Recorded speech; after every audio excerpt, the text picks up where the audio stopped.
आज अपन बात करेंगे स्टोक्स लॉ के बारे में। तो let's start with Stokes law. Stokes law, Stoke नाम के जो साइंटिस्ट थे उन्होंने एक लॉ दिया, और वो लॉ क्या था? उन्होंने ये बताया कि मान लेते हैं कि ये कंटेनर है और इस कंटेनर में कोई लिक्विड है, ऐसे लिक्विड फिल कर रखा है ऐसे, ठीक है। तो स्टोक ने ये बताया कि अगर इस लिक्विड के अंदर में किसी स्फेरिकल बॉडी को ड्रॉप करता हूँ, एक हमारे पास स्फेरिकल बॉडी है जिसकी रेडियस मान लो कि स्मॉल r है, इसकी डेंसिटी मान लो कि सिग्मा है, मास मान लो कि m है, और ये इस तरीके से अपन ने इसको ड्रॉप किया। तो जब मैं इसको किसी लिक्विड के अंदर, और लिक्विड की डेंसिटी मान लो कितनी है, रो है, समझना। स्टोक ने क्या बताया कि एक कंटेनर है जिसके अंदर अपन ने लिक्विड ले रखा है रो डेंसिटी का मान लो, और उसके अंदर मैंने कोई सॉलिड स्फेरिकल बॉल को ड्रॉप किया। सॉलिड स्फेरिकल बॉल या बॉडी, कोई हमारे पास सॉलिड स्फेरिकल बॉडी है, उस स्फेरिकल सॉलिड बॉडी को अगर मैं इसमें ड्रॉप करता हूँ तो ये नीचे की तरफ जाएगी ऐसे। तो उस पर कितना विस्कस फोर्स लगेगा, क्योंकि जब ये जाएगी तो इसके कांटेक्ट में कौन आएगा? लिक्विड। तो जब ये नीचे की तरफ जाएगी तो ये लिक्विड क्या करेगा? तो लिक्विड फ्रिक्शन देता है, friction by liquid that is viscosity, वो ऊपर की तरफ जाएगा, विस्कस फोर्स लगेगा। तो जब ये बॉडी नीचे की तरफ ऐसे जाएगी तो लिक्विड सरफेस इसके कांटेक्ट में आएगी, और वो लिक्विड क्या कर रहा है, एक तरीके से ये क्या कर रहा है, लिक्विड के ऊपर चल रहा है। तो लिक्विड इसको क्या करेगा, एक फ्रिक्शनल फोर्स देगा जिसको अपन विस्कस ड्रैग बोलते हैं या फ्रिक्शन बाय विस्कस बोल देते हैं, यानी कि विस्कस फोर्स बोलते हैं, ठीक है। तो वो विस्कस फोर्स कितना होगा, वो विस्कस ड्रैग कितना होगा, तो वो स्टोक ने बताया। और उन्होंने सिंपली इसको बताया कि सर ये होता है 6 पाई ईटा RV, और साइन नेगेटिव रहेगा क्योंकि ये वेलोसिटी के अपोजिट है, इस वजह से, और कोई इसका सेंस नहीं है। ये अपन को डायरेक्टली रिमेंबर करना है, रटना है एक तरीके से, सीधा बोलूँ तो मैं, ये स्टोक ने भी सीधा ही बताया, किस प्रैक्टिकल से बताया, कैसे बताया, व्हाटएवर, उसके हमारे पास डिटेल नहीं है, लेकिन उन्होंने बताया हमें, और ये बिल्कुल प्रैक्टिकली एप्लीकेबल भी है।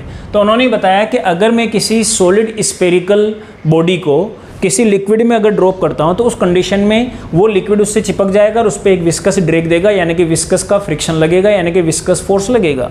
उस विस्कस फ्रिक्शनल फोर्स, या शॉर्ट में बोल दो विस्कस फोर्स की वैल्यू कितनी होगी? 6 पाई ईटा RV।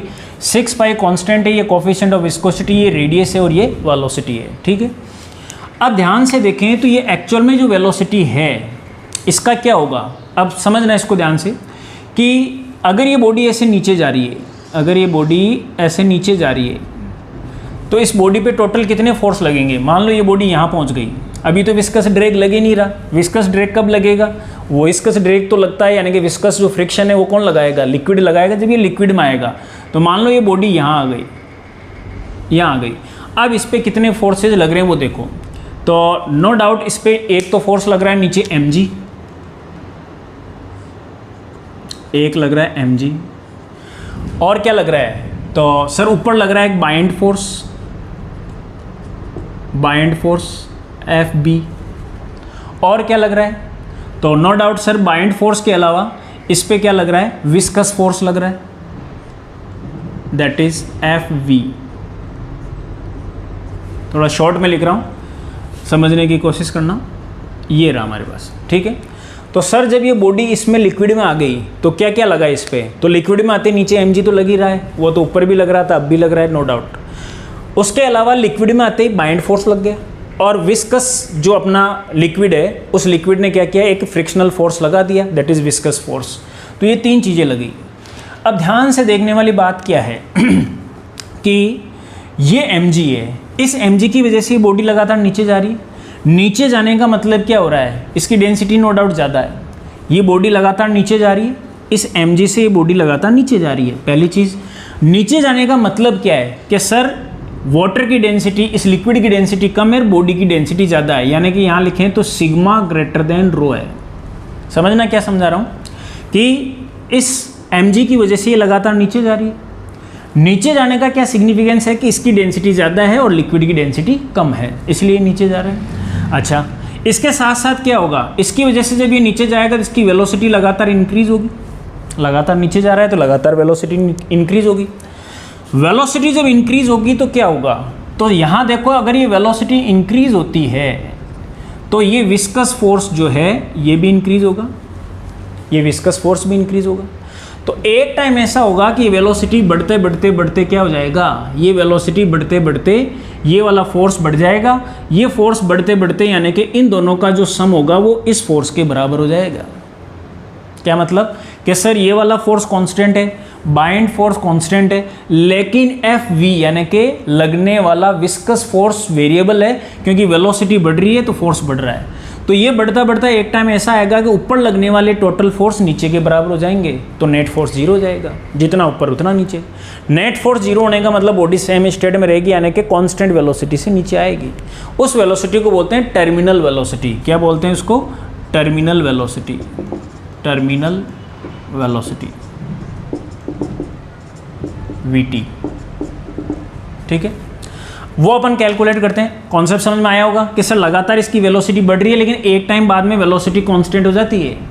समझ में आई बात, लगातार ये नीचे जा रहा है, वेलोसिटी बढ़ रही है, लेकिन एक टाइम बाद में वेलोसिटी कांस्टेंट हो जाती है, उसको बोलते हैं टर्मिनल वेलोसिटी। अब कांस्टेंट क्यों हो गई, क्योंकि वेलोसिटी बढ़ने की वजह से फोर्स बढ़ा, और फोर्स बढ़ के इनका जो सम हुआ वो लगातार बढ़ के इसके बराबर हो गया, तो नेट फोर्स क्या हो जाएगा, एक टाइम पे जीरो हो जाएगा। जब नेट फोर्स जितना ऊपर उतना नीचे, तो नेट फोर्स कितना हो गया, जीरो। जब नेट फोर्स जीरो हो जाएगा तो उस कंडीशन में बॉडी सेम स्टेट में रहेगी, मोशन की मोशन यानी कि कांस्टेंट वेलोसिटी से चलेगी। तो बाद में वेलोसिटी, तो पहले वेलोसिटी क्या हो रही थी, इंक्रीज, बाद में वेलोसिटी क्या हो जाएगी, constant, that is terminal velocity. याद रखने वाली चीज़, पहले लगातार बढ़ेगी लेकिन उसकी वजह से फोर्स बढ़ेंगे और बराबर हो जाएंगे, तो जितना ऊपर उतना नीचे, तो नेट फोर्स कितना, जीरो, तो सेम स्टेट में रहेगी। जितना ऊपर लग गया उतना नीचे, ऊपर 100 तो नीचे भी 100, 50 तो नीचे भी 50, तो नेट फोर्स कितना हो गया, जीरो। नेट फोर्स जीरो का मतलब बॉडी सेम स्टेट में। ठीक है, वेलोसिटी कांस्टेंट।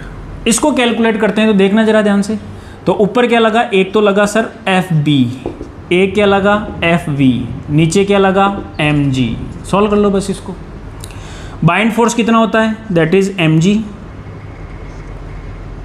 ठीक है, और ये कितना होता है 6 pi eta r we, minus मत लिख देना, और ये एम जी को एम जी लिख देता हूँ। Bind force weight of water displace होता है, तो वेट ऑफ लिक्विड डिस्प्लेस यानी कि वेट का मतलब फिर एम जी, और एम जी का मतलब मास क्या हो गया, मास ऑफ लिक्विड डिस्प्लेस, मास को लिख दिया डेंसिटी इंटू वॉल्यूम, यहीं पे कर रहा हूँ, density into volume, density of liquid और volume of liquid. Density of liquid कितनी, रो, तो रो की रो। वॉल्यूम ऑफ लिक्विड कितना हो जाएगा, तो वॉल्यूम ऑफ लिक्विड को यहीं चेंज कर रहा हूँ, तो वॉल्यूम ऑफ लिक्विड डिस्प्लेस्ड, तो वॉल्यूम ऑफ लिक्विड डिस्प्लेस्ड कितना हो जाएगा, इसके वॉल्यूम के बराबर हो जाएगा। इसका वॉल्यूम कितना हो जाएगा, that is 4/3 pi r cube. तो देखना rho multiply 4/3 pi r cube into g. फिर इधर आ जाते हैं एम जी, मास क्या होगा, density into volume, density into volume.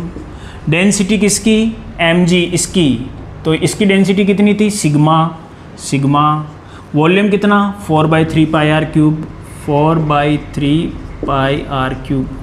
ठीक है, और जी की जगह जी था ही। अब अपन क्या करते हैं हमें ये वेलोसिटी चाहिए, तो इसको उधर ले जाता हूँ, तो ये हो जाएगा 6 pi eta r v is 4/3 pi r cube multiply g sigma minus row.